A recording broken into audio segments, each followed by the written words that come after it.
अस्सलामुअलैकुम।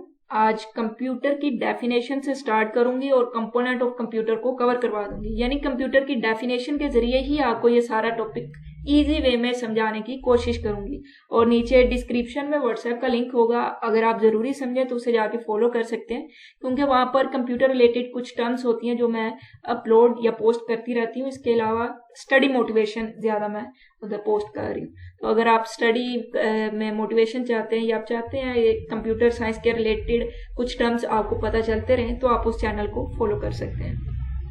तो यहाँ पर कंपोनेंट ऑफ कंप्यूटर को स्टार्ट करने से पहले मैं कंप्यूटर की डेफिनेशन को रिवाइज करवाऊंगी, जो कि मैंने आपको फर्स्ट लेक्चर में समझाई थी। मैंने कुछ पॉइंट बताए थे कि अगर कोई डिवाइस है उसमें ये पॉइंट होते हैं तो हम उसे कंप्यूटर कह सकते हैं। तो सबसे पहला ये था कि अगर हम इनपुट दे सकें, किसी डिवाइस में हमें इनपुट दें और उसके बाद वो उस पर कुछ प्रोसेसिंग करे, कैलकुलेशन करे, कोई फार्मूला लगाए, कुछ भी करे और हमारी डिजायर के मुताबिक वो उस पर प्रोसेसिंग कर रही है और उसके बाद वो हमें आउटपुट भी दे, यानी हमें डाटा, हमारा रिजल्ट भी हमें प्रोवाइड करे।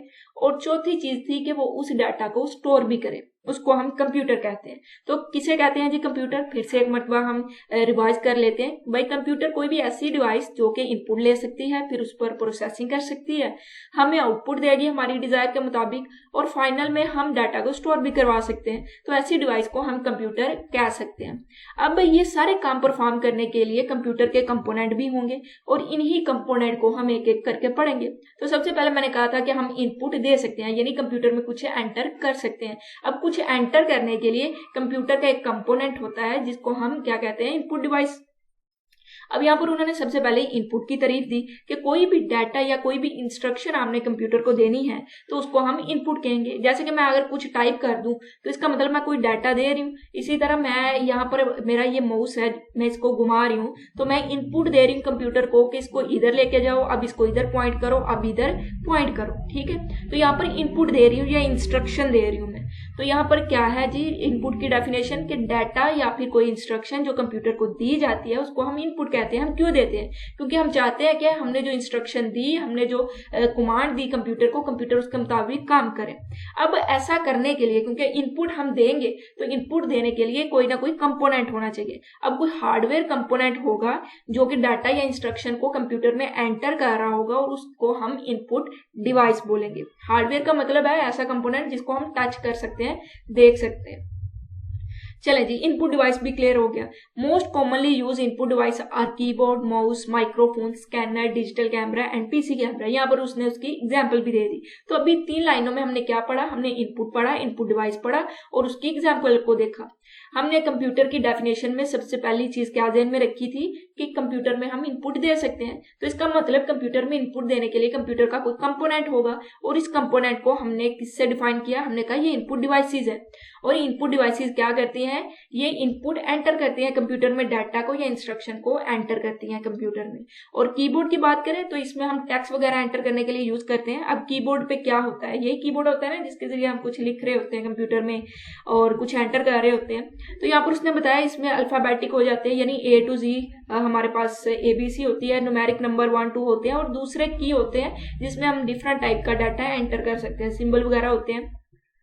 उसके बाद माउस की बात की उसने। यहाँ पर उसने मेन बताया है, एक बहुत लंबा सा चैप्टर है इन्हीं डिवाइसेस के ऊपर, उसको हम उधर अच्छे से डिस्कस करेंगे। तो यहाँ पर कीबोर्ड को हमने बेसिक क्या देखा कि इसमें नंबर होते हैं, इसमें अल्फाबेटिक होते हैं जिसके जरिए हम डाटा या टेक्स्ट एंटर कर रहे होते हैं। माउस की बात करें तो ये एक पॉइंटिंग डिवाइस है, यानी पॉइंट करवा रही होती है। ये स्क्रीन के ऊपर जो पॉइंटर होता है उसको कंट्रोल कर रही होती है। जैसे कि यहाँ पर एक हैंड वाला कर्सर बना हुआ है ना, तो ये एक पॉइंटर है जिसको मेरा माउस इस वक्त क्या कर रहा है? स्क्रीन पर कंट्रोल कर रहा है।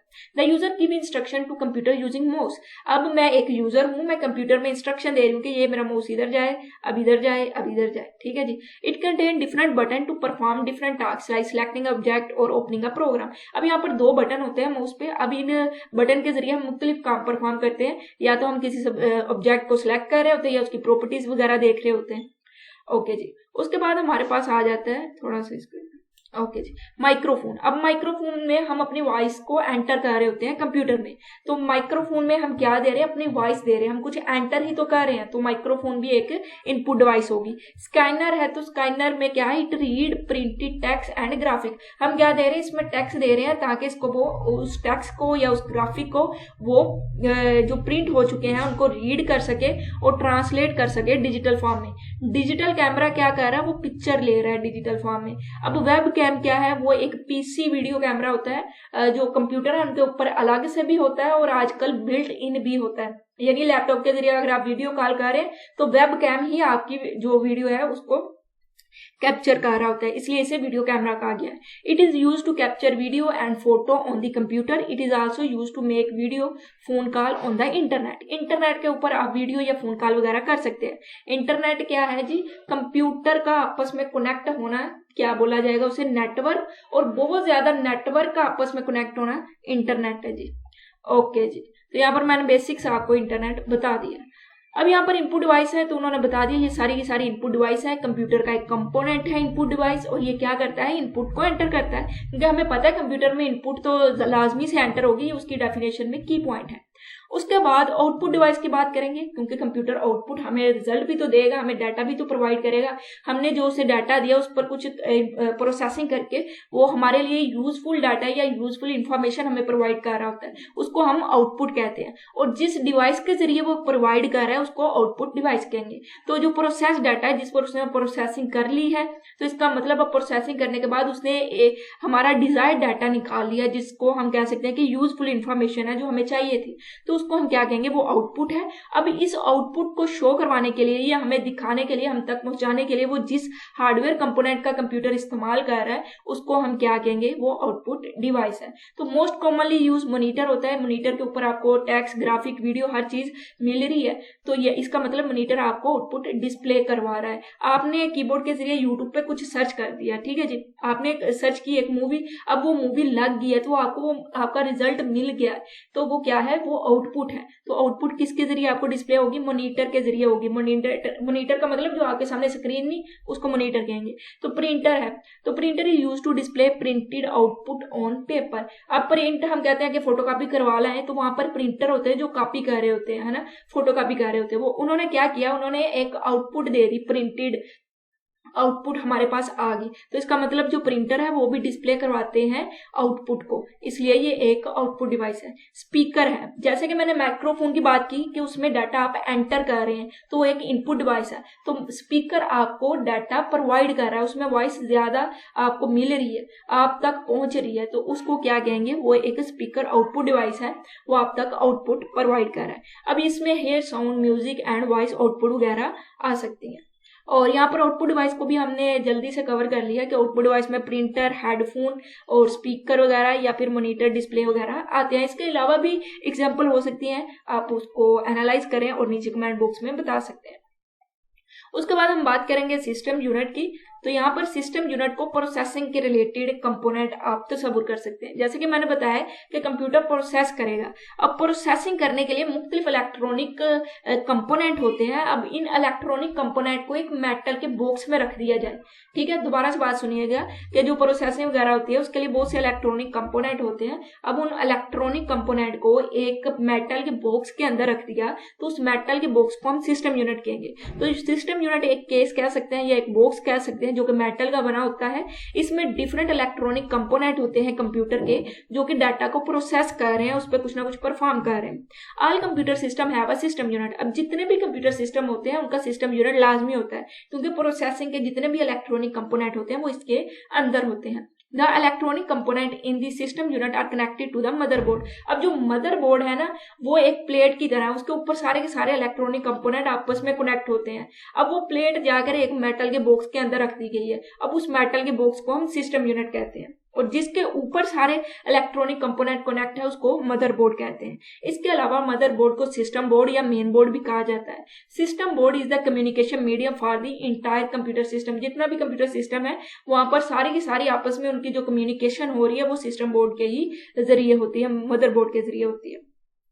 यहाँ पर दो इंपॉर्टेंट सिस्टम यूनिट के उन्होंने कंपोनेंट बता दिए। मजीद आगे सिस्टम यूनिट के भी कंपोनेंट है, जैसे कि सीपीयू और मेमोरी। मैंने आपको बताया इसमें इलेक्ट्रॉनिक कंपोनेंट होते हैं। तो इसी तरह उन्होंने जो दो मेन है वो बता दिए कि एक हमारे पास सीपीयू है और दूसरा क्या है जी, मेमोरी है। तो सीपीयू का मतलब होता है central processing unit, it is also called processor. ये बहुत ही ज्यादा इंपॉर्टेंट है आपका टॉपिक, तो इसे इंपॉर्टेंट लाजमी मार्क कीजिएगा, लॉन्ग क्वेश्चन के हवाले से भी, शॉर्ट के हवाले से भी, एमसीक्यूज के हवाले से भी। अब यहाँ पे जो सीपीयू ये एक आपका शॉर्ट क्वेश्चन भी बन सकता है।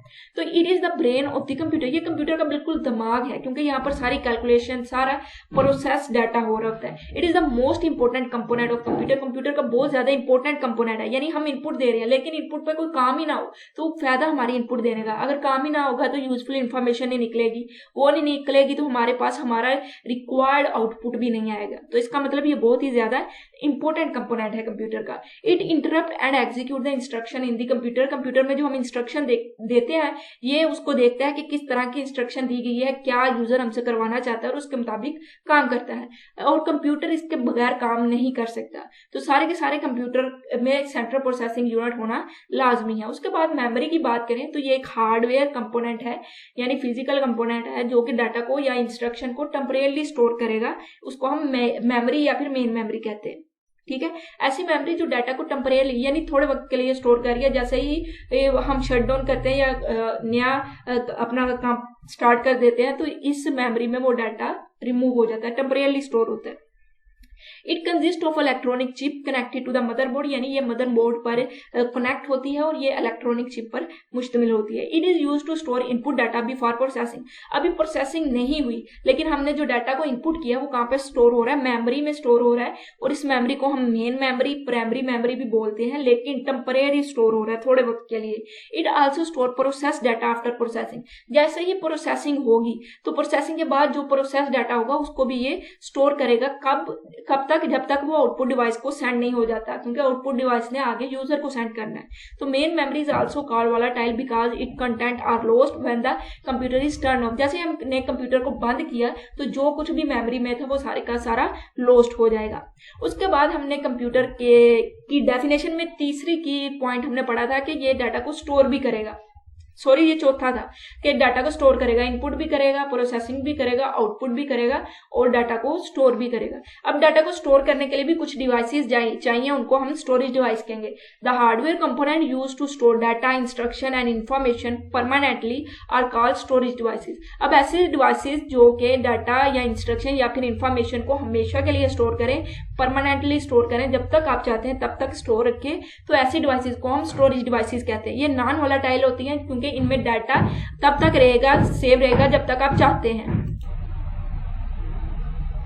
अब उन्होंने यहाँ पर कुछ स्टोरेज डिवाइस की एग्जांपल दी, जैसे कि यूएसबी है, ड्राइव रिक्स है या ऑप्टिकल डिस्क है। ये स्टोरेज डिवाइस की एग्जांपल है क्योंकि ये ऐसी डिवाइसेज हैं जो डाटा को परमानेंटली स्टोर करेंगी, तब तक स्टोर करेंगी जब तक आप चाहते हैं। आप कंप्यूटर को टर्न ऑफ भी कर देंगे तब भी डाटा आपका लॉस्ट नहीं होगा, इसमें सेव हो सकता है। तो यूएसबी का आपको पता ही होगा कि जिसके जरिए हम एक कंप्यूटर से दूसरे कंप्यूटर में डाटा को ट्रांसफर भी कर सकते हैं और इसमें सेव भी रख सकते हैं। इसी तरह हार्ड डिस्क वगैरह है जो कि पहले दौर में ज्यादा इस्तेमाल होती थी। और यहाँ पर मेमोरी कार्ड भी है जिसमें आप डाटा को परमानेंटली स्टोर कर सकते हैं। ऑप्टिकल डिस्क भी है और सॉलिड स्टेट ड्राइव भी है। ये आजकल भी सारी यूज हो रही हैं तो आपको इनका पता ही होगा। तो स्टोरेज डिवाइसेस क्या है जी, जो डाटा को स्टोर कर सकती हैं परमानेंटली। ओके जी, इसीलिए हम इसे नॉन वोलेटाइल भी कहते हैं। अब यहाँ पर एक चीज मजीद आ गई, क्योंकि हमें पता है कि कंप्यूटर का काम सिर्फ इतना नहीं है कि वो हमारे लिए डाटा को स्टोर करे या फिर रिप्रेजेंट करे, बल्कि कंप्यूटर एक काम और भी करता है। वो कहता है कि मैं अपना ना राब्ता भी रखूंगा दूसरे कंप्यूटर्स के साथ, यानी कम्युनिकेशन भी कर सकता हूँ। एक कंप्यूटर दूसरे कंप्यूटर को डाटा सेंड और रिसीव भी कर सकता है। यानी जैसे कि हमने एक इंटरनेट की टर्म ऊपर पढ़ी, तो इंटरनेट में जो कंप्यूटिंग डिवाइसेस होती हैं वो आपस में कनेक्ट ही तो होती हैं। अब यहाँ पर कनेक्ट होने के लिए भी हमें कोई कंपोनेंट चाहिए होंगे कंप्यूटर के जो ये काम कर रहे होंगे। तो कम्युनिकेशन डिवाइसेस ऐसी डिवाइसेस होंगी जो कि कम्युनिकेट या डाटा को एक्सचेंज वगैरह करवा सकती है एक कंप्यूटर से दूसरे कंप्यूटर के दरमियान।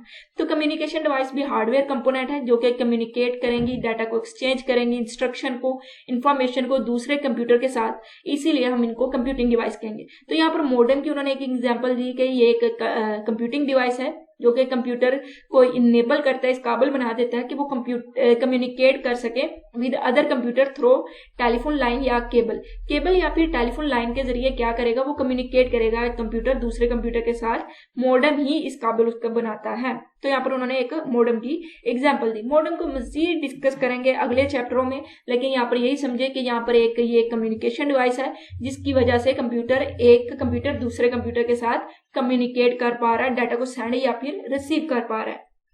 तो मैंने बड़ी कोशिश किया कि बहुत ही ज्यादा आसान तरीके से आपको कंप्यूटर की डेफिनेशन के जरिए सारा ही कंसेप्ट दूं और सारे कंपोनेंट क्लियर करूं, और मैं उम्मीद करती हूं कि आपको इसकी अच्छे से समझ आई होगी। और एक मरतबा फिर से हम रिवाइज करते हैं, तो मेरे साथ रिवाइज करें कि जो कंप्यूटर है उसमें हमने की पॉइंट देखे थे कि वो इनपुट लेता है, उस पर प्रोसेसिंग करता है, आउटपुट देता है और फिर उस डाटा को स्टोर भी करता है। तो इसी तरह ये 4 के 4 काम परफॉर्म करने के लिए कंप्यूटर के कंपोनेंट होते हैं। अब जो ये कंपोनेंट है ये हार्डवेयर कंपोनेंट होते हैं जो ये काम परफॉर्म कर रहे हैं, जिनको हम इनपुट डिवाइसेस, आउटपुट डिवाइसेस और इसी तरह से हम स्टोरेज डिवाइसेस और प्रोसेसिंग या सिस्टम यूनिट के नाम से याद रखेंगे।